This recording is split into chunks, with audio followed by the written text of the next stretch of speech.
some of us were involved in the process of getting the feathers off and preparing them for plastic bags, and then those bagged up chooks went to people who wanted them.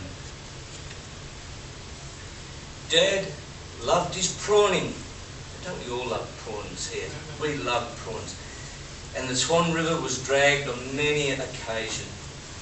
I helped Dad on occasions, but I learnt too from Helen that this enterprising fellow with his neighbour, when they caught big catches, they took them to Kalis, and they bought them, and they sold them.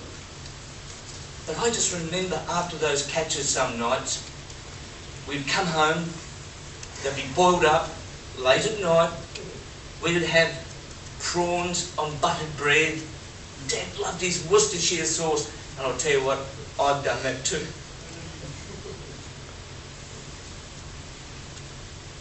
Apart from his PNG, which immigrated to Telecom, and that was from where he retired, not Telstra, but Telecom. Dad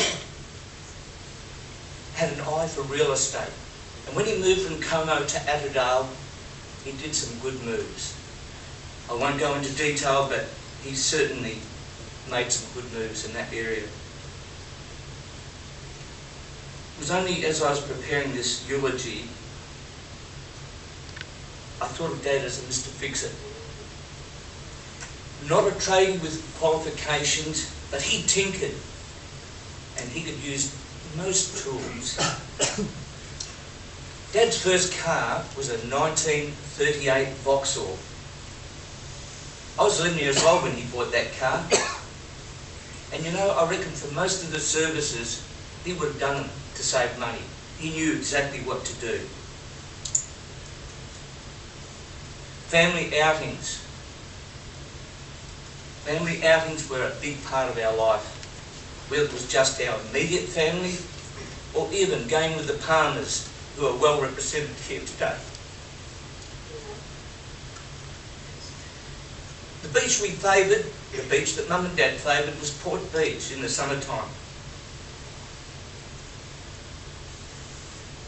And in this 1938 Vauxhall, and I need to add this part here, Dad painted it, hand-painted it, from its original navy blue to this bright sky blue. How many hours it took him to do, I don't know, but he savoured it, mate. He did. And he always said, I'm sure I remember him saying that that colour would make it stand out from other cars. Easy to pick in the car park, it certainly was. And on occasions when we came home from Port Beach, we went down Canning Highway to Como. And I'm sure you're all familiar with the valley that goes down to the Bicton dip. At the bottom, the Leopold Hotel. And what Dad would do on occasions, he would turn the engine off, put it into neutral, and he would say, "We're going to do a Scotchie."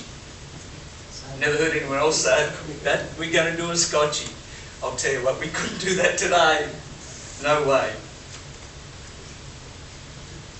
Dad was not a sportsman by any stretch of the imagination, but did he love football? Did this man love his footy?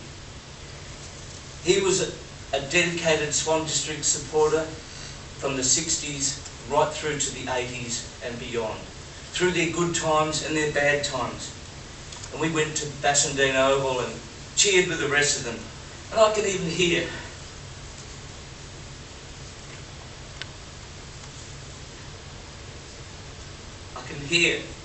ringing in my ears, him saying, "Come on, you mighty black ducks." And he still loved his footy, even into the latter part of his life. Never gave his real devotion to any one particular team. I think he was 50-50 with the Eagles and the Dockers. But he loved his footy. And we loved going with him too. And footy back in those days, New Palmer boys know this, Tony knows it, it was when footy was footy. You stood at the ground. You didn't buy a pretty seat at Patterson Stadium like you do today. And we stood there, and some of the grand finals, you just couldn't get out. If you wanted to go to the dunny, too bad. You had to hang on to the end. Too bad. Dad was a handyman, but I wasn't a good learner of handy things. But one thing that he did teach me was the game of cribbage.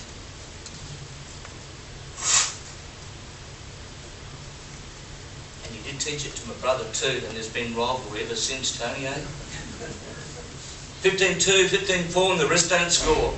You know, Dad loved all the vernacular of the game, and if I played a game with Tony right now, we could do all the talk. We could do all the talk. As you can see from the coffin, Dad's coffin is draped with the ensign.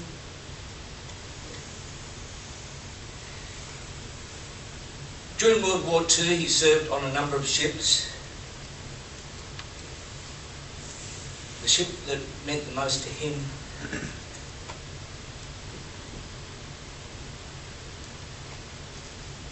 was the HMAS Sydney. I forget exactly how long his service was on that ship. He was a stoker. I'll tell you what,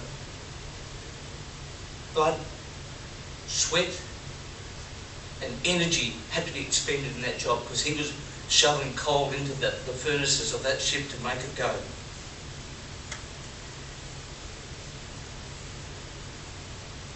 That ship sunk back in 2008. And I think that brought relief to Dad to know exactly where that ship went down.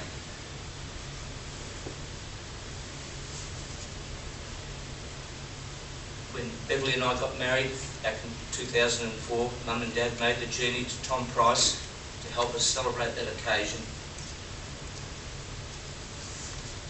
And living in that town was a man by the name of Keith Pearson. Some years ago, he had commissioned somebody to make a scale model of the Sydney and the ship that sank at Corman. And I got an arrangement with Keith for Dad and me to go there so he could see them. And that I think was a buzz for my dad. That was a buzz for him. Dad had the privilege of meeting the man David Mearns, who led the team to discover the wreck. Dad marched in many Anzac Day marches.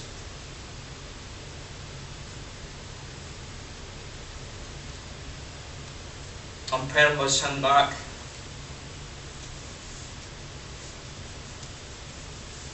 This year he said, "Dad, could I borrow those miniature medals of poppers and wear them and march on the day?"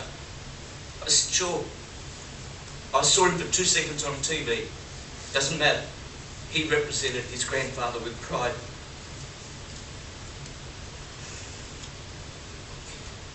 In Dad's recent days, he did talk about the Sydney and all those 645 crew going down. A whole lot perished.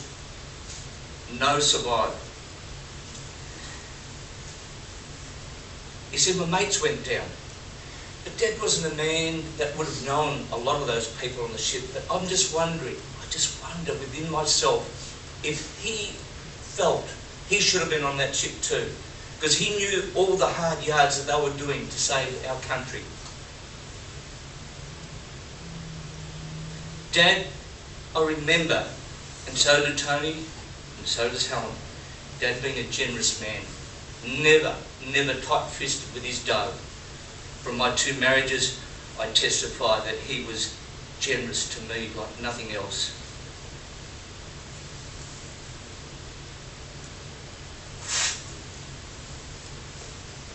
Dad was a private man, not one to show his emotions. I think I've got this side from you, Mum.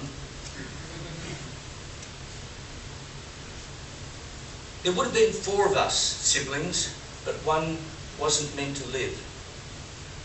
I was 9 when that happened. I remember Dad being in the lounge room at Lockhart Street, Como, crying. And as a 9-year-old, what comprehension do you really have of a father's grief?